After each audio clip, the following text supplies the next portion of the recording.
আমি বিশ্বরূপ, তোমরা দেখছো ভোল্ট স্কেচ, যেখানে আমি তোমাদের সাথে শেয়ার করি বিভিন্ন রকম অটোক্যাডের টিপস অ্যান্ড ট্রিক্স। আজকের ভিডিওতে আমরা জানবো একটা দারুণ 3D কমান্ড সম্পর্কে, যেটা হলো প্রেস পুল কমান্ড। তো চলো শুরু করা যাক।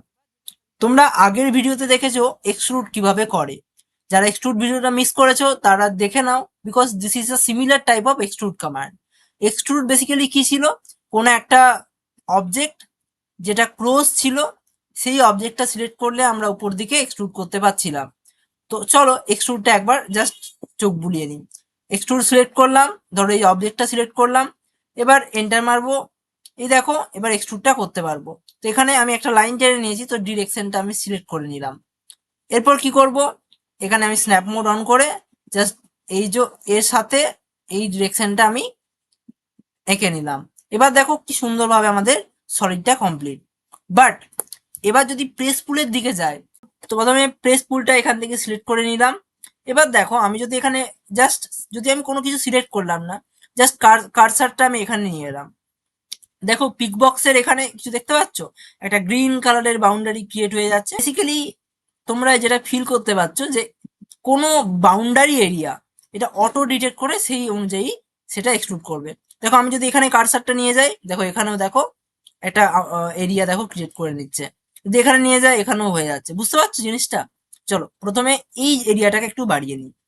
এবার এখানে যাব, নেভিগেশন বারে অরবিটটাকে এখানে ক্লিক করে এখানে দেখো একটা ভিউ করে নিলাম। দেখো বুঝতে পারছো জিনিসটা কিরকম হলো? বাট স্টিল যদি আমি কন্ট্রোল জি করি, এবার দেখো যদি আমি এটা দেখাই, এটা বেসিক্যালি একটাই কিন্তু পলিলাইন, বাট এক্সট্রুডের মতো এটা পুরো অবজেক্টটাকে নিয়ে সলিড হিসাবে গড়ে তুলছে না। এটা কি করছে, এটা বেসিক্যালি বাউন্ডারি এরিয়াগুলো ডিটেক্ট করে সেখান থেকে তোমার এক্সট্রুডটাকে সিলেক্ট করছে। তো আবার একবার আমি প্রেস টুলটাকে সিলেক্ট করে নিলাম, এই একটা সারফেস আমি ক্লিক করলাম। এবার মাল্টিপেলে যাব। মানে মাল্টিপেলে গেলে কি হবে, এই যে বিভিন্ন এরিয়া, মানে এগুলো বেসিক্যালি এরিয়াগুলোকে ডিটেক্ট করে করে এগুলো একসাথে এক্সট্রুড করবে। চলো এটা সিলেক্ট করে নিলাম, এটাও করে নিলাম, এটাও করে নিলাম। এবার এন্টার প্রেস করব। এবার হাইট দেব, ধরো আমি এটা একটুখানি হাইট দিই এরকম সাইজের, ঠিক আছে? এবার যদি আমি এই অরবিট কমান্ডের এখানে যাই, ফ্রি অরবিটে যদি যাই, এবার তোমাদেরকে যদি দেখাই এটা, জিনিসটা বুঝতে পারবে কি সুন্দরভাবে হয়েছে না? চলো এবার একটা ডিফারেন্ট জিনিস এখান থেকে একটু দেখে নিই। তার জন্য এখানে হোম আইকনে যাব, জিনিসটা সিলেক্ট করে নেবো আবার। এবার দেখো এখান থেকে আমি যদি প্রেস পুল করতে চাই, যদি আমি এই প্রেস পুলটা সিলেক্ট করি, সিলেক্ট করার পর এখানে যদি আসি, দেখো এখানে একটা অটো বাউন্ডারি করে একটা উপর দিকে এক্সট্রুড হচ্ছে। বাট দিস টাইম যদি অরবিটটাকে আবার যদি আনি, তোমরা দেখতে পারবে এটা কি রকম হয়েছে বলো।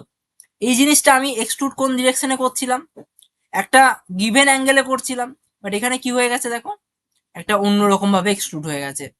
তো আমি কি চাই, ওই যে ডিরেকশনে আমি এক্সট্রুড করছিলাম সেই ডিরেকশনে করতে। তো কাপল অফ টাইম আমি কন্ট্রোল জি প্লেস করে ব্যাক করে নিলাম। এখানে যাব, এটা সিলেক্ট করার আগে আমি কন্ট্রোল দেবে হোল্ড করে রাখবো। এরপর যদি আমি বাড়াই, এবার যদি আমি অরবিটে যাই, এবার তোমাদেরকে যদি দেখাই, দেখো এই জিনিসটা কিন্তু সিমিলার ডিরেকশনে কিন্তু এক্সট্রুড হয়েছে। বুঝতে পারছো জিনিসটা ক্লিয়ার হচ্ছে তো? মানে তোমাদেরকে যদি সিমিলার ডিরেকশনে যদি এক্সট্রুডটা করতে হয়, তাহলে কি করতে হবে? এক্স্যাক্টলি ঠিকই ধরেছো, তোমাদেরকে কন্ট্রোলটা প্রেস অ্যান্ড হোল্ড করে রাখতে হবে। চলো এবার এই জিনিসটা আমি ফ্লোর প্ল্যানটা একটা নিয়েছি, তার জন্য আমি আবার হোম ভিউতে যাব। এই অবজেক্টগুলো আমার এখন দরকার নেই, একটু ডিলিট করে দিই জাস্ট। এবার দেখো এখানে দেখো এই যে হোম ভিউ, মানে হোম যে প্ল্যানটা রয়েছে, ফ্লোর প্ল্যানটা, এইটাকে আমরা এক্সট্রুড করব, মানে প্রেস পুল করব, ঠিক আছে? প্রথমে সিলেক্ট করব প্রেস পুল। এবার এই অ্যাঙ্গেল থেকে আমরা এটাকে সিলেক্ট করব, ঠিক আছে? সিলেক্ট মাল্টিপল করলাম, এখানেও এই এরিয়াটা সিলেক্ট করে নেব, অ্যান্ড আবার এই এরিয়াটা সিলেক্ট করে নিলাম। অ্যান্ড এবার যদি এন্টার প্রেস করি, এবার যদি আমরা যদি হাইট দিই, দেখো কি সুন্দরভাবে আমাদের, সাপোজ ধরো এটা একতলার মতো করলাম, ঠিক আছে? এবার যদি অরবিটে যাই, এই জিনিসটা দেখতে পাচ্ছ কি সুন্দরভাবে আমাদের হয়েছে বিল্ডিংটা। এটা সুন্দর 2D ছিল, সেখান থেকে আমরা 3D করে দিলাম কত সোজাভাবে। তো এরকম প্র্যাকটিক্যাল তোমরা যদি শিখতে চাও, চ্যানেলটাকে এক্ষুনি সাবস্ক্রাইব করে দাও অ্যান্ড বেল আইকনটা প্রেস করে যাও, যেন একটাও নোটিফিকেশন যেন মিস না হয়। থ্যাঙ্কস ফর ওয়াচিং, দেখা হচ্ছে নেক্সট ভিডিওতে।